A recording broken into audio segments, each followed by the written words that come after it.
አይነት ጓደኛ አባዬ ደግሞ እሱም ያውቃቸው እሱም ያውቁት ኖር። ኧረ በእግዜር አይገባም። ልጆቹ ተኙ?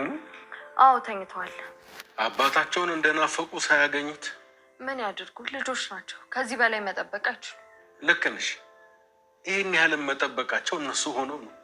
አዎ ከዚህ በላይ ከቆዩ ደግሞ ነገ ትምህርት ቤት እንቅልፍ ያስቸግራቸዋል። አዎ ልክ ነሽ። እኔም እኮ እስከዚህ ሰዓት ሲያመሽ ነው የጨነቀኝ። ማምሸት የእሱ ባህሪ አልነበረም፣ ግን ዛሬ ምን ሆኖ እንደዚህ እንዳመሸ እንጃ። ብቻ የሆነ አደጋ ደርሶበት እንዳይሆን። ወይ ልጅ ከአደጋ እንኳን እግዚአብሔር ይጠብቀው። አሜን ጋሼ። አንድ ነገር እንኳን ቢሆን አድራሻው የሚጠቁም መታወቂያ እንኳን የለው። አይሁድ ምን ይሻላል ባክሽ? እኔ እንጃ። አንድ ነገር እንዳይሆን ብቻ ነው የምፈራው። እናንተ እኮ ዝም ብላችሁ ነው የምትጨነቁት። ይሄን እሱ ምንም አልሆነ። ምን ማለት ነው አትጨነቁ ማለት? የብሩክ ከቤት ውጪ ማደር እያስጨነቃቸው ርብቃና ትርሲት ቤት ተመልሶ ሲመጣ የምናደርገውን የምናውቀው እኛ ነን እያሉ እየዛቱ ይገኙ ነበረ። ታዲያ ትርሲትና ርብቃ ሁለቱም በየፊታቸው ብሩክ እንዴት ከቤት ወጥቶ ያድራል እያሉም ራሳቸውን እየጠየቁ ይገኙ ነበረ። ብሩክም እንግዲህ ከዚህ በፊት ጓደኛው ከነበረች ልጅ ጋር ማለትም ከጠበቃው ጋር ከልዕልት ጋር አንድ ሁለት ሲል መሽቶበት እሷ ደግሞ ለምን አብረን አናድርም ብትለው እሱም እኔም ትዳር የለኝም አንቺም ደግሞ ትዳር የለሽም፣ ስለዚህ ሁለታችንም ተቆጭ ከሌለን ውጪ ብናድር ምንም ችግር የለውም በማለት ተስማምተው አድረው ይገኝ ነበረ። ታዲያ ትርሲትም ልጆቿን ይዛ ቁጭ ብላ ትጠብቀው ነበረ። ብሩክ ወደ ቤት አለመመለስን ሲያውቁ ልጆቿን አስተኝታ እሷ ደግሞ ቁጭ ብላ መጠበቋን ቀጠለች። ርብቃም ደግሞ አባቷ ከተኛ በኋላ እኔ ብሩኬን እጠብቀዋለሁ በማለት ሁለቱም ቁጭ ብለው እየጠበቁት ይገኙ ነበረ። በመካከልም ሁለቱም ተገናኙ።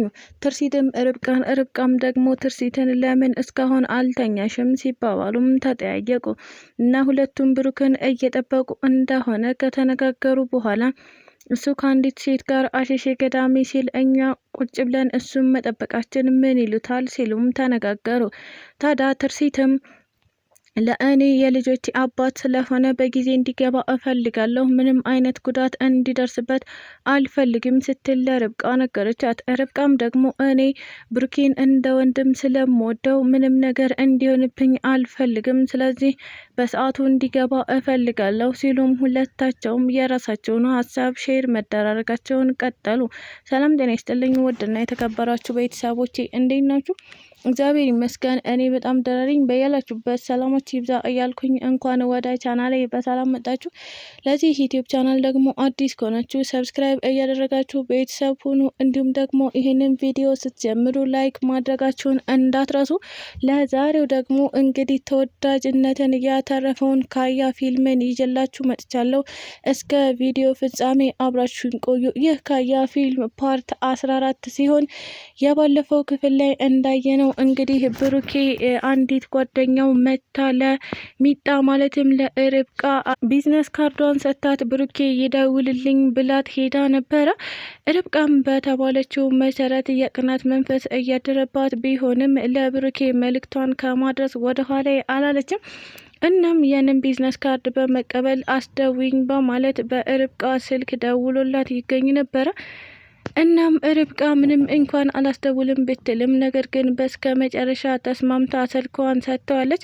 ብሩኬም ወደ ልጅነት ጓደኛው ወይም ደግሞ ጠበቃዬ ናት ወደሚላት ወደ ልዕልት ጋር በመሄድ ምሽቱን ሊያሳልፉ እንደሆነ ሲነጋገሩ የሰማችው ርብቃ እንዴት እኛን ቁጭ አድርገህ አንተ ምሽት ልታሳልፍ ትሄዳለህ እያለችም ለማስቆም ብትሞክርም ነገር ግን ብሩክ ደግሞ አይ መሄድ አለብኝ ምክንያቱም እሷ አንደኛ የምላት ጠበቃዬ እናም ደግሞ ከመታመሚ ወይም ነገሮችን ከመርሳቴ በፊት የምታውቀኝ ልጅ ነኝ ብላኛለች። ስለዚህ እኔና ልዕልት ጠበቅ ያለ ግንኙነት ነው ያለን። እናም የእራት ግብዣዋን ተቀብዬ እሄዳለሁ በማለት ነበረ እንግዲህ ርብቃን ጥሷት እየሄደ የሚገኘው። እናም አመሻሾች ሲፈጠሩ ትርሲትም ሆነች እንዲሁም ደግሞ ልጆቹ አባታችን ወዴት ቀረ እያሉ ጥበቃቸውን ቀጠሉ። ነገር ግን ብሩኬ አሁንም ወደ ቤት አልተመለሰም። ትርሲትም ልጆቿን ካስተኛች በኋላ ከሚጣ ጋር ቁጭ ብለው መጠበቃቸውን ቀጠሉ። አባባም እንግዲህ ብሩኬ የማይመጣ ከሆነ እኛ መተኛት አለብን በማለት እሱም ተኝቶ ይገኛል። ነገር ግን ሁለቱም ፍቅር ስላለባቸው ግዴታ ብሩክ ውጭ ማደር የለበትም ብለው ስላሰቡ ቁጭ ብለው መጠበቃቸውን ቀጠሉ። ብሩክም በልዕልት ስልክ ወደ ሚጣ ስልክ ላይ በመደወል እንደማይመጣ እናም እንደሚያድር ነገራቸው። በዚህም መካከል እጅግ በጣም የተናደዱት ትርሲትና ርብቃ እንዴት አሽሼ ገዳሚ ሲል ከአንዲት ሴት ጋር ያድራል? ምነው ፈላጊ የሌለው ሰው ሆነ? እሱ ደግሞ ተበጣጠሰ እያሉም ሁለታቸውም የችግር ማሲንቋቸውን ቢከረክሩም ነገር ግን ብሩክን ሊመልሱት አልቻሉም። ብሩክም እንደፈለገው ውጪ አድሮ በጠዋት ወደ ቤት ተመለሰ። ነገር ግን ቤት ውስጥ ጠብቆት የነበረው የተቀጣጠለ እሳት ነበር። እሱም ምንድነው? ርብቃም ቆይምጣ ትርሲትም ቆይምጣና እማደርገውን እኔ ነኝ የማውቀው ይሉ ነበረ። በዚህም መካከል ሚኪ ርብቃን አንድ ነገር ጠይቋት ነበር። እሱም ምንድነው?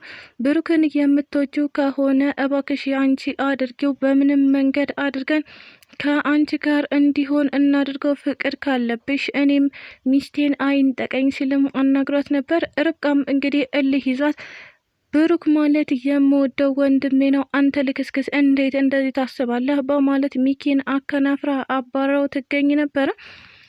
እናም ብሩኬ ወደ ቤት ሲመለስ ሁለቱም የችግር አልንጋቸውን ጀመሩ። ትርሲትም ሆነች እንዲሁም ደግሞ ርብቃ አሁን ላይ ብሩኬን ከመገላመጥና ከመቆጣት ውጭ አማራጭ ስላልነበራቸው እንዴት ውጭ ታድራለህ እያሉም ቁጣቸውን ቀጠሉ። ይህ ሲሆን ግን ሚኪ ይመለከት ነበረ። ትርሲትም የብሩክን እህት ፍለጋን እንደቀጠለች ትገኛለች። የብሩክም እህት እንግዲህ የአእምሮ በሽተኛ እንደሆነች ተነግሯታል። እናም ልጅቷን መጀመሪያ አሳክመን ከዛም ፓስፖርቷን አስተካክለን ወደ ኢትዮጵያ እንድትመጣ እናረጋታለን እያለች እቅዷን በምታወጣ ሰዓት ሚኪ ይህንን ነገር ሲሰማ እጅግ በጣም ድብርት ውስጥ ገብቷል። በምንም አይነት መንገድ ትርሲት ብሩኬን እንድታግዘው በፍጹም አይፈልግም። እናም ሚኪ አኩርፎ ከቤት እየወጣ በነበረበት ሰዓት ርብቃ ተከትለው ወጣች እና ሚኪ አንዴ ላናግርህ ፈልጌ ነበረ ስትል አስቆመችው።